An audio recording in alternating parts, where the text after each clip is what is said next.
One of the things we want to do when we coach quarterbacks, as far as the mental aspects are concerned, is we want to talk about the defensive structure. We want to talk about the secondary structure specifically. Defenses will employ a large number and varied types of coverages in their secondary in order to defend the pass. And so what we try to do with the quarterbacks is we want to eliminate all the variables and try to get it down to as basic as we can so that they can understand what is the defense trying to achieve with these basic coverage structures. And we call them coverage families. Of all the various coverages there are, we try to boil it down into three families. Families of one safety, families of two safeties, and families of no safeties. And with each one of these, there is a zone component as well as a man component. And so what we want to do now is we want to take one route, one very simple route, and we want to look at that route versus all the coverage families and talk about how we would discuss with the quarterback as how he would attack that specific coverage. Here you see we have a basic defense with a basic spread offense. We have one safety, so we're going to be talking about our one safety family, our cover one coverage family. We're not going to really get into man or zone right now. We're just going to look at the structure of the defense and what is it trying to achieve. With one safety, we know that the defense has committed an additional player to the front, so they are trying or attempting to stop the run. Therefore, when we have a one safety family, we're looking at most likely an 8-man front. And so we talk to the quarterback in terms of this is what you can expect. And so with the one safety look, we're expecting an 8-man box or 8-man front that's going to attempt to stop the run. In the passing game, with a one safety look, we're expecting the cornerbacks to be higher, to be deep players. And so with that, we're going to employ just a basic route, something that we will run a great deal of, and we're going to run a fade out route. And we want to read what the defense is doing. And so when we get into this, we tell the quarterback, you're going to count your safeties. We have one. And so therefore we can expect the corner to be deep, a deep player. With that, with this out route, we're expecting our slot receiver to out leverage the Willie linebacker. And by the same token, if we were running it to the strong side, he would out leverage the strong safety. But we like to work against the Willie linebacker because we feel like we may have a mismatch.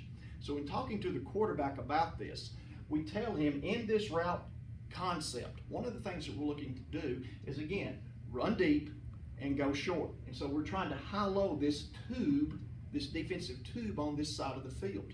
And so the quarterback, knowing that there's one safety, will expect this corner to play deep. And in doing so, we expect to throw the ball to this receiver here. That is what we tell him to expect. So therefore, when he takes the ball, he takes his drop and gets ready to throw, he's got one way of thinking. Because of the defensive structure, it has told me I'm throwing to this guy. I'm throwing to this slot receiver right now. But if something shows in his vision and the defense has possibly or changed the coverage through some sort of rotation, we now tell the quarterback, I'm going to throw to this slot receiver every time unless I see a different color outside of him. In that event, we will now change and we will throw to the fade route. So with one safety, it gives us an idea before the ball is snapped of where to throw the football. Therefore, we are accelerating the quarterback's thought process so he can get the ball out quicker and more efficiently. We're now going to look at a two-safety family. With the two-safety family, we now know that the defense has committed one more defender to pass coverage. And so with a two-deep safety, we can expect 4 defenders in the secondary and therefore a 7-man box, which allows us to run it a little bit easier. However, even though they have committed one more guy to the secondary to defend the pass, there are still ample opportunities to throw and catch the football. You've got to know where to look, though. So with this, we want to look at the same route that we looked at in the one safety family. We want to run the fade and the out. When we get to a two safety family, we tell the quarterback that now we're going to look at the corner. Again, the corner is in this outside defensive tube where we want to throw the football. We are placing two receivers into this tube. And so what we're telling the quarterback is, I'm going to look at the corner, and if the corner is retreating or getting depth, then once again I'm going to throw to my slot receiver, who we expect to out-leverage the Willie backer. We feel like we have a mismatch. We feel like that he is a better athlete than the Willie linebacker. And so now what happens is, as this receiver runs his vertical route, we expect to throw here because the corner is retreating and giving us a void to throw to. However, one of the things that defenses are doing now is they are, of course, reading coverage, pattern reading. And what we see a lot of times is the corner, even though he may start his back pedal or start his retreat, he sees number 2, the second receiver, see him running out. In that instance, we have found that corners will now come down and play low. And so now we tell the quarterback to throw into the hole behind the corner before the safety can get there. But it all starts with, what is the corner doing? So with that, the way we teach the quarterback is that I'm going to see the corner and I'm going to throw the hole route every time against a 2 safety look. I'm going to throw it every time unless the corner is retreating. And so we have the same route. We vary the direction of the quarterback's mind based upon the number of safeties. So with 1 safety, expecting the corner to be deep, we tell him we're looking to throw short. With 2 safeties, expecting the corner to be short, we're looking to throw deep. And once we get into this route, we talk about trajectory of ball, the width of the splits, the angle of the release for the receivers. But for the quarterback, this ball is thrown on a line about 15 yards deep before the safety can roll over and get there.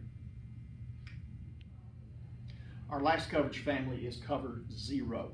If you notice, what we've done is we've taken the same basic 2 deep look or two safety family, and we have now compressed the safeties down.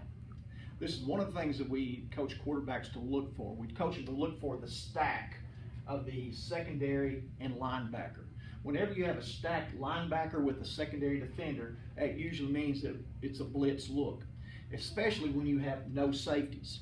So with no safeties, we're expecting the defense to bring 7 men and then play man coverage on everyone else.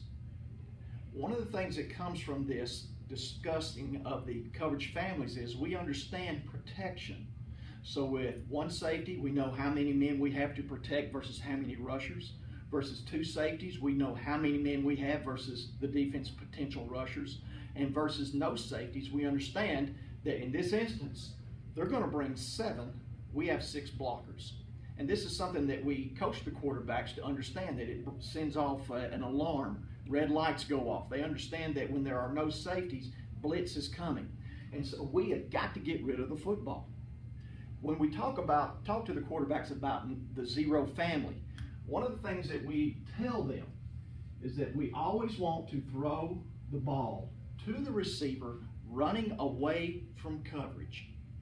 In this route concept that we have been talking about, both of these routes are running away from coverage. This is why this route is one of our basic concepts when we coach our offense. We have a receiver that we hope can outrun a cornerback or at least get in a position where he can catch a fade. We also have a slot receiver that we believe is in a great position to out-leverage a safety that has got him covered. The key component of this, as far as the quarterback is concerned, is time of release. Getting the ball out before the rush gets to him. And so what we tell the quarterback is, you can look at it pre-snap, you can find your matchup, but once you determine where the best matchup is, we're going to get the ball, we're going to take the snap, and the ball is going to come out in about 1.5 seconds. We tell him that this is going to accelerate your release. You're going to have confidence in where you're going with the football, and we know where we're going to put it.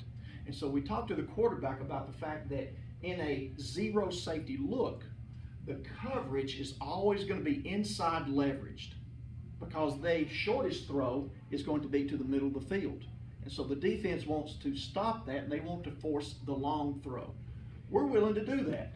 We're willing to throw the ball out here. And so one of the things we tell the quarterback is this is the most advantageous throw for us. It's a higher percentage throw, and it gives our receiver a chance to catch it with someone trailing him. This corner runs off. We catch the ball at 5 yards.